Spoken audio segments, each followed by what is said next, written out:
નમસ્કાર મિત્રો, જય હિન્દ.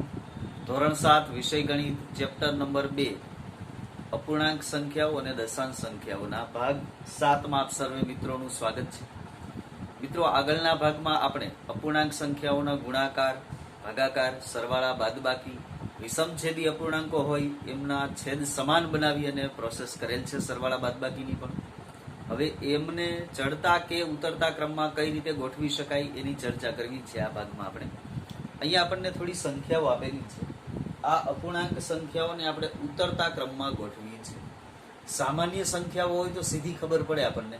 દાખલા તરીકે હોય કે 2, 5, 8 આવી સંખ્યાઓ આપેલ હોય, પૂર્ણાંક સંખ્યાઓ હોય, તો તમે સીધું નક્કી કરી શકો કે ઉતરતો ક્રમ એટલે સૌથી પહેલા મોટી સંખ્યા આવે, પછી એમનાથી નાની, પછી એમનાથી નાની. એટલે પહેલા સૌથી મોટી 8, એનાથી નાના 5, પછી એનાથી નાના 2, આ ઉતરતો ક્રમ. પણ અપૂર્ણાંક સંખ્યાઓ આ પ્રકારે હોય ત્યારે એમને આપણે કઈ રીતે ઉતરતા ક્રમમાં કે ચડતા ક્રમમાં ગોઠવી શકીએ? તો એના માટે સર્વપ્રથમ તો આપણે જે કઈ સંખ્યાઓ આપેલી છે એ સંખ્યાઓનો છેદ સરખો બનાવવો પડશે. અહીંયા મને પહેલા ઉદાહરણમાં 3 સંખ્યાઓ આપેલી છે, 2/7, 2/3 અને 8/21. તો આ 3 સંખ્યામાં કઈ મોટી સંખ્યા, કઈ નાની સંખ્યા એ નક્કી કરવા માટે સૌથી પહેલા આપણે બધાને સમછેદી બનાવવી પડશે. એટલે બધાના છેદ સરખા બનાવવા. હવે છેદ સરખા બનાવવા માટે આપણે સરવાળા બાદબાકીમાં જેમ લસા લેતા એમ લસા લેવો પડશે. લસા કોને લેવો? તો 7, 3 અને 21 આ જે 3 સંખ્યાઓ આપેલ છે એમનો ત્રણેયનો છેદ જે છે, છેદમાં જે સંખ્યા આપેલ છે એમનો લસા લેવાનો થાય. હવે લસા એટલે શું એ તમને ખ્યાલ જ છે, છતાં ફરીવાર યાદ અપાવું કે કોઈ પણ સંખ્યાનો લસા લેવો એટલે એ બંને સંખ્યાનો ઘડિયો બોલવાનો. 3 સંખ્યા હોય તો ત્રણેયનો ઘડિયો બોલવાનો. અને એ ત્રણેયમાં આવતી હોય એવી પહેલી નાનામાં નાની સંખ્યા કઈ એમને એમનો લસા કહેવાય. એટલે ત્રણેયના છેદમાં એ સંખ્યા લઈ આવવા માટે અંશ અને છેદને અમુક સંખ્યાઓ વડે ગુણવી પડશે. અહીંયા 7, 3 અને 21 આ ત્રણેયનો લસા લેવો એટલે ત્રણેયના ઘડિયા બોલવા પડે. જો હું 7 નો ઘડિયો બોલું તો 7 1 7, 7 2 14, 7 3 21 આવ્યા. અહીં 21 તો છે જ, એટલે 21 1 21 તો થાય.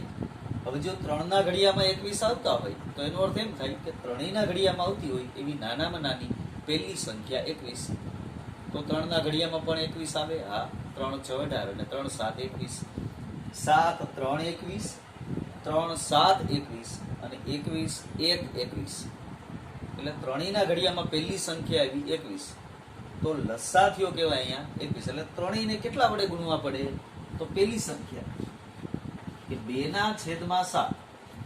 આને જો છેદમાં 21 બનાવો હોય તો 7 3 21. એટલે આપણે છેદને 3 વડે ગુણીએ તો માત્ર છેદને ન ગુણી શકાય, અંશને પણ ગુણવાના.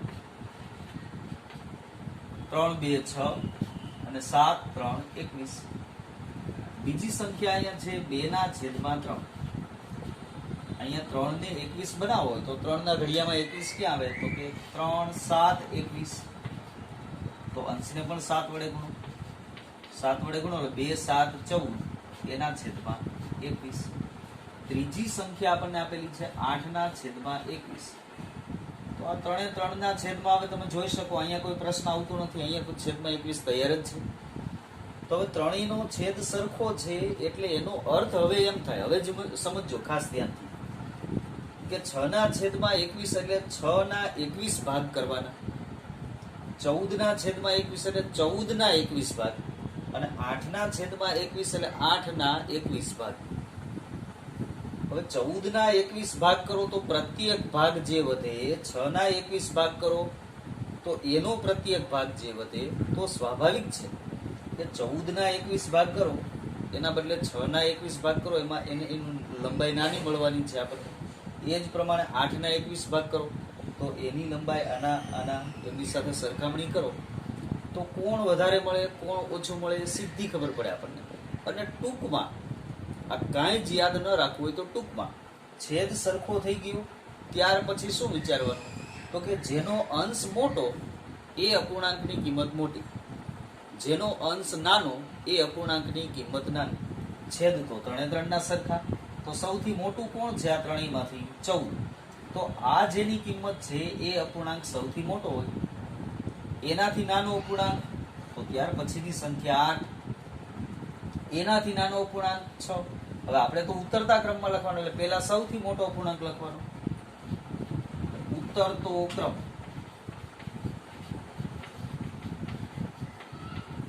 સૌથી મોટી સંખ્યા છે 14/21, પણ એ કોની રૂપ આપેલું છે આપણને, તો કે 2/3, એનું સાદુરૂપ આપીને આપણે 14/21 લઈએ. એટલે આ અપૂર્ણાંક મૂળ અપૂર્ણાંક લખવાનો, આ ત્રણમાંથી 2/3 એ સૌથી મોટો અપૂર્ણાંક. એનાથી નાનો અપૂર્ણાંક અંશ જ જોવાનો માત્ર. 14 પછી નાનું કોણ છે, તો કે 8/21 એ મૂળ અપૂર્ણાંક જ છે. ત્યાર પછી કોનો અંશ નાનો, તો કે 6. એ કોનું સ્વરૂપ છે, તો કે 2/7. તો સૌથી મોટો અપૂર્ણાંક 2/3, પછી 8/21, પછી 2/7. આ આપણને ઉતરતો ક્રમ મળ્યો કહેવાય.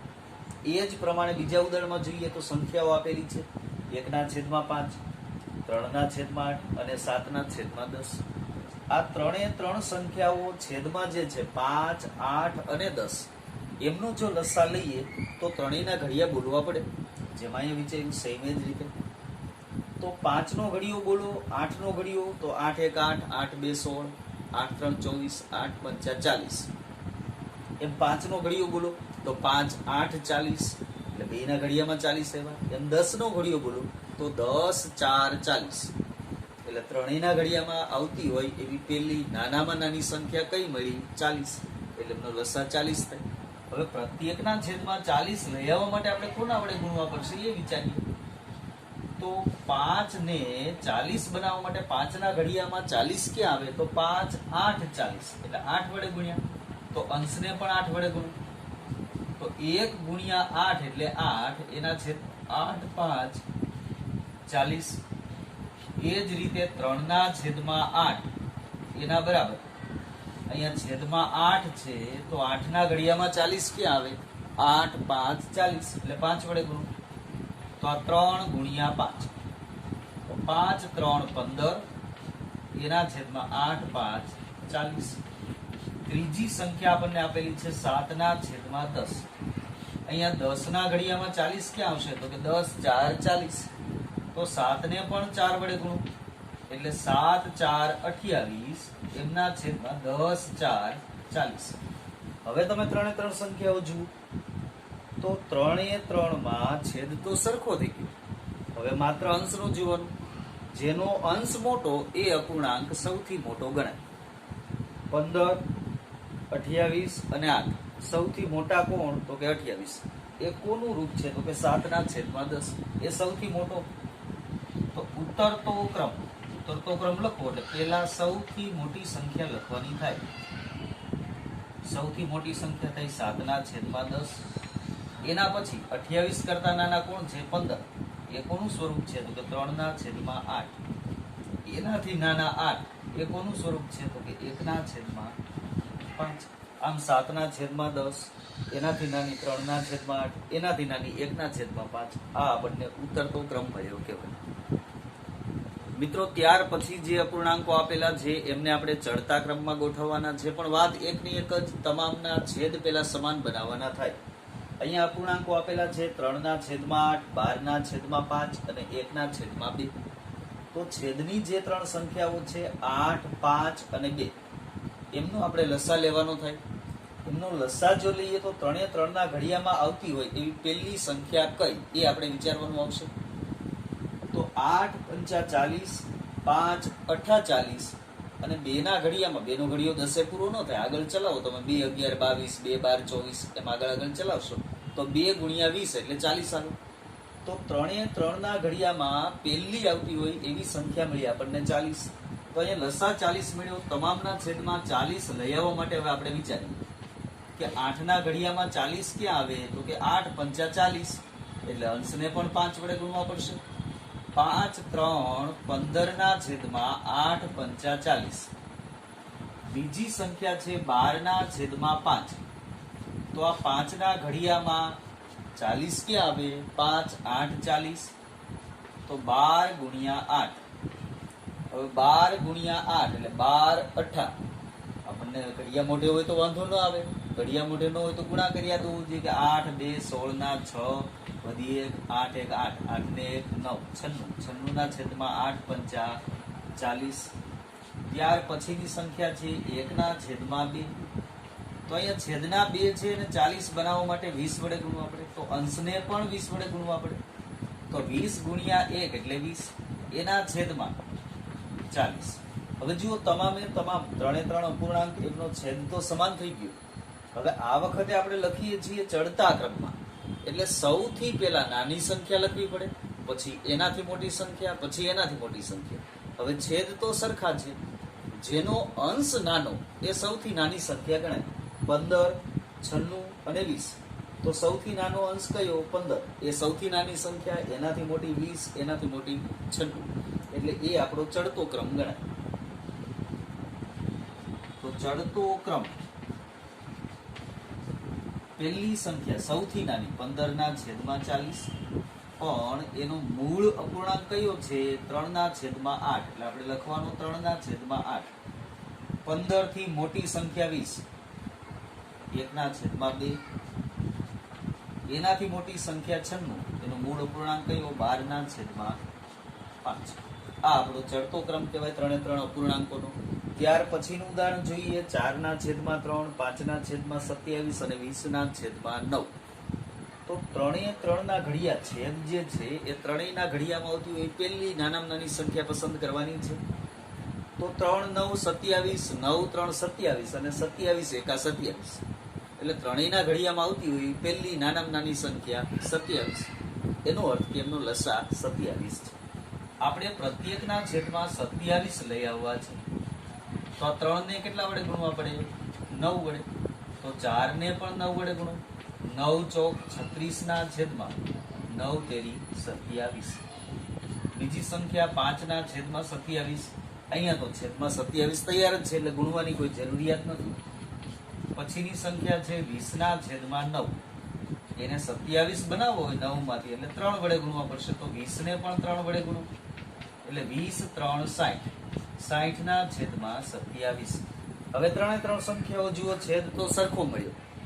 જેનો અંશ મોટો એ સૌથી મોટી સંખ્યા, જેનો અંશ નાનો એ નાની સંખ્યા. આપણે ચડતો ક્રમ લખવો છે, એટલે સૌથી નાની સંખ્યા પહેલા લખવાની. 36, 5 અને 60. સૌથી નાની સંખ્યા 5. તો ચડતો ક્રમ, સૌથી નાની સંખ્યા 5 ના છેદમાં 27, એ જ મૂળ અપૂર્ણાંક છે. 5 કરતા મોટી 36 અને 60 માંથી 5 કરતા મોટી સંખ્યા પહેલા કઈ આવે? 36. એનો મૂળ અપૂર્ણાંક કયો? 4 ના છેદમાં 3. પછીની સંખ્યા સૌથી મોટી 60. એનો મૂળ અપૂર્ણાંક કયો? તો કે 20 ના છેદમાં 9. આમ 5 ના છેદમાં 27, 4 ના છેદમાં 3, 20 ના છેદમાં 9 એ ચડતા ક્રમમાં આપેલા અપૂર્ણાંકો કહેવાય. મિત્રો, આ જ પ્રકારના દાખલાઓ તમારી ટેક્સ્ટબુકમાં છે, એમને સ્વપ્રયત્ન ગણવાનો પ્રયત્ન કરીશું. આ ભાગનું કામ અહીંયા સુધી રાખીએ છીએ. અસ્તુ. જય હિન્દ.